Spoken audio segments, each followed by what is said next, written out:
Vivemos acreditando ser livres. Acreditamos que decidimos o que vestir, o que comer, o que assistir, em quem acreditar. Mas e se cada uma dessas escolhas for apenas uma resposta prevista? E se a liberdade moderna for apenas um reflexo, um espelho bem programado que devolve exatamente o que queremos ver? Durante séculos acreditamos que o poder se impunha pela força.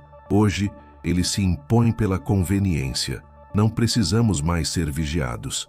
Nós nos observamos sozinhos. Cada clique, cada toque, cada pequena decisão cotidiana é armazenada, medida e convertida em dado.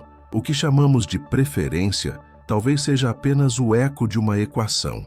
O ser humano moderno vive dentro de um sistema tão sofisticado que já não precisa de muros. A prisão é feita de padrões. E o que mantém as grades firmes não é o medo, é o conforto. A prisão do século XXI não tem guardas, ela tem métricas.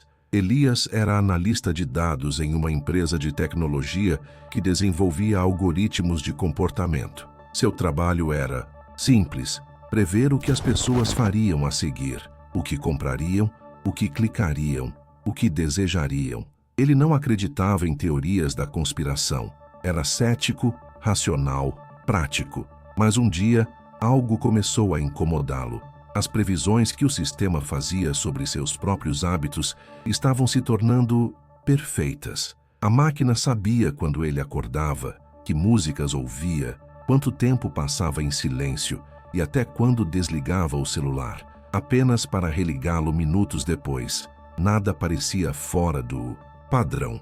Intrigado, Elias começou a testar o algoritmo. Tentou agir de forma imprevisível.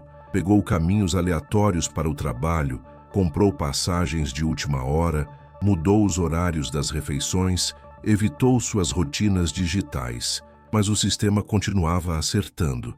De alguma forma, tudo o que parecia improviso era estatisticamente esperado.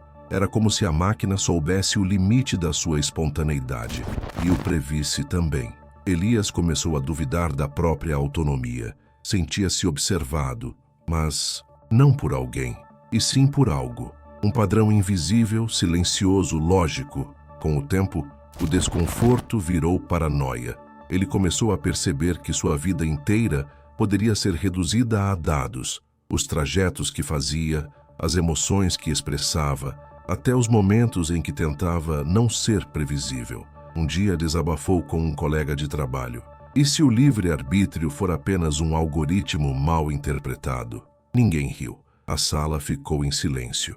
Em 1971, um professor de psicologia conduziu um experimento que mudaria para sempre a forma como entendemos o comportamento humano. Dividiu voluntários entre dois papéis: guardas e prisioneiros. Não havia regras complexas, apenas a instrução de que os guardas deveriam manter a ordem.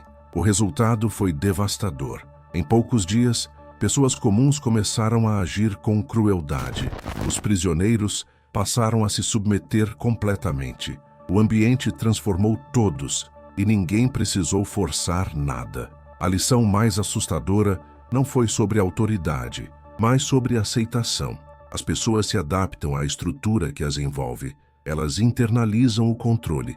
O experimento acabou em menos de uma semana, mas o comportamento continua até hoje, em escala global. Só mudaram as celas. Hoje, não há mais guardas e prisioneiros. Há usuários e sistemas. Ambos acreditam estar no controle.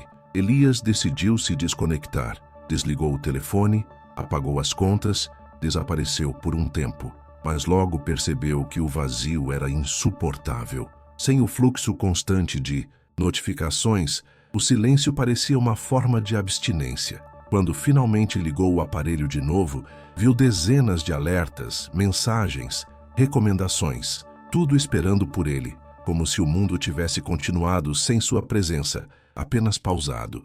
Ele percebeu algo terrível. O ato de ligar o celular não era apenas reconexão. Era submissão. Cada vibração era um lembrete de que ele ainda pertencia à engrenagem. O som da notificação era, na verdade, o som do cadeado se fechando.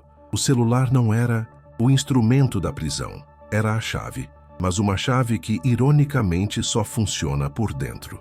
Meses depois, Elias deixou o emprego, mudou-se para o interior. Vive sem redes sociais, sem e-mails, sem algoritmos, mas mesmo assim, percebeu que acorda no mesmo horário, pensa as mesmas coisas, segue os mesmos padrões.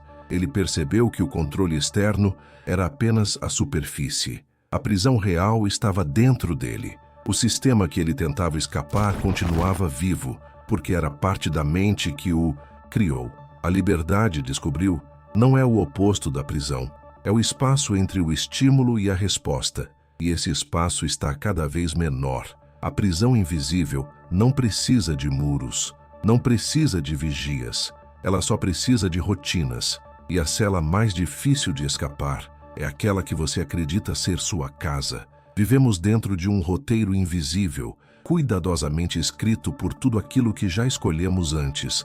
Cada clique é um voto, cada hábito, uma sentença. E quanto mais previsíveis nos tornamos, mais o sistema nos recompensa por isso.